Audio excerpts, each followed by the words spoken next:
ఇక అరకు పార్లమెంట్ నియోజకవర్గంలోని యలమంచిలి సెగ్మెంట్ లో ఓటర్లు బార్లు తీరారు లైన్లో కొద్దిసేపు ఈవీఎంలు మొరాయించడంతో పోలింగ్ కు అంతరాయం ఏర్పడింది. వృద్ధులు సైతం ఓటు హక్కు వినియోగించుకుంటున్నారు.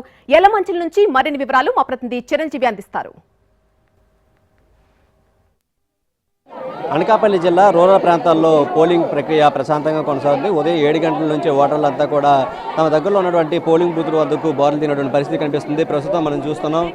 ప్రస్తుతం యలమంచిలి నియోజకవర్గంలో జరుగుతున్నటువంటి పోలింగ్ ప్రక్రియను ఒకసారి పరిశీలించవచ్చు. వీళ్ళంతా కూడా గంటల తరబడి క్యూ లైన్లోనే వేచి ఉంటున్నటువంటి పరిస్థితి కనిపిస్తుంది. మరోవైపు ఈవీఎంలు కూడా సుమారు గంట పాటు కూడా మొరాయించడంతో వీళ్ళంతా కూడా నానా అవసరపడుతున్నటువంటి పరిస్థితి ఒకసారి చూసుకోవచ్చు. మన విజువల్స్లో వీళ్ళంతా మహిళలంతా కూడా ఓట్లు వేసేందుకు ఒక్కొక్కరు వస్తున్నటువంటి పరిస్థితి. మరోవైపు వృద్ధులు కూడా సదుపాయాలు అన్నీ కూడా కల్పిస్తున్నారు. ఎవరైతే నడవలేని స్థితిలో ఉన్నారో వాళ్ళందరికీ కూడా వీల్ చైర్ ద్వారా అదేవిధంగా అక్కడ సహాయం కూడా అందిస్తున్నటువంటి పరిస్థితి మనకు కనిపిస్తుంది. మరోసారి మనం చూడొచ్చు, చాలా వరకు ఇంకా బారులు తిన్న పరిస్థితి. అనకాపల్లి జిల్లా వ్యాప్తంగా మొత్తం 40% వరకు కూడా పోలింగ్ అనేది జరిగింది. ప్రస్తుతం అయితే ఇంకా మరికొన్ని గంటలు కూడా మిగిలి ఉన్నటువంటి పరిస్థితి. సాయంత్రం 6 గంటల వరకు కూడా ఎవరైతే పోలింగ్ దీనికి సంబంధించిన క్యూ లైన్లో ఉంటారో వాళ్ళందరికీ కూడా ఓటు వేసేందుకు అవకాశం కల్పిస్తారని కూడా మనకు తెలుస్తుంది. ప్రస్తుతం మనం చూస్తున్నాం యలమంచిలి ప్రాంతంలో నియోజకవర్గంలో ఉన్నటువంటి రూరల్ ప్రాంతంలో ఓటింగ్ ప్రక్రియ పోలింగ్ అనేది కొనసాగుతుంది. ఒకసారి ఇక్కడ ఉన్నటువంటి ఓటర్లతో మాట్లాడే ప్రయత్నం చేద్దాం. వీళ్ళు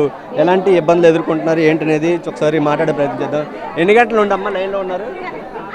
మేము 2 గంటల బట్టి నుంచి అలా ఉన్నామండి. ఏమో మరి ఏమన్నారు ఎవరన్నా తెలియదండి. ఓటింగ్ అది బాగానే అవుతుంది. లోపల ఈవీఎం మిషన్ అంటే మొరాయించాయని చెప్తున్నారు. లేదు అన్ని బాగున్నాయి. ఇప్పుడు బాగున్నాయి.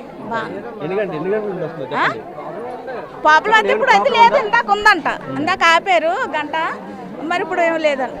ఇది ప్రస్తుతం అయితే పోలింగ్ బూత్ల వద్ద ఖచ్చితంగా ఒక మొరాయించినప్పటికీ కాస్త టైం తీసుకున్న తర్వాత అధికారులు దాన్ని సరిదిద్దే ప్రయత్నం చేస్తున్నారు. మన వైపు చూసుకోవచ్చు, పెద్ద ఎత్తున మహిళా ఓటర్లంతా కూడా ఇక్కడికి రావడం జరుగుతుంది. వాళ్ళంతా కూడా ఇప్పటికీ మనం మధ్యాహ్నం తర్వాత కూడా ఒక్కసారిగా ఓటర్ల సంఖ్య కూడా క్రమంగా పెరుగుతున్నటువంటి పరిస్థితి ఈ రూరల్ ప్రాంతాల్లో కనిపిస్తున్నటువంటి పరిస్థితి మనకు కనిపిస్తుంది. ముఖ్యంగా యలమంచిల పరిధిలో అయితే 246 పోలింగ్ కేంద్రాలు ఉన్నటువంటి పరిస్థితి మనకు కనిపిస్తుంది. ప్రతి పోలింగ్ కేంద్రం వద్ద కూడా ఓటర్లంతా కూడా భారీగా బారులు తీరినటువంటి పరిస్థితి కనిపిస్తుంది. మరోవైపు ప్రశాంతంగా పోలింగ్ ప్రక్రియ కూడా కొనసాగుతున్నటువంటి పరిస్థితి మనకు కనిపిస్తుంది. మనం చూడొచ్చు, విధుల్లో ఉన్నటువంటి ఎవరైతే సిబ్బంది ఉన్నారో వాళ్ళంతా కూడా చంటి పిల్లలతో కూడా వచ్చి విధుల్లో హాజరవుతున్నటువంటి పరిస్థితి మరోవైపు మనం చూస్తూనే ఉన్నాం.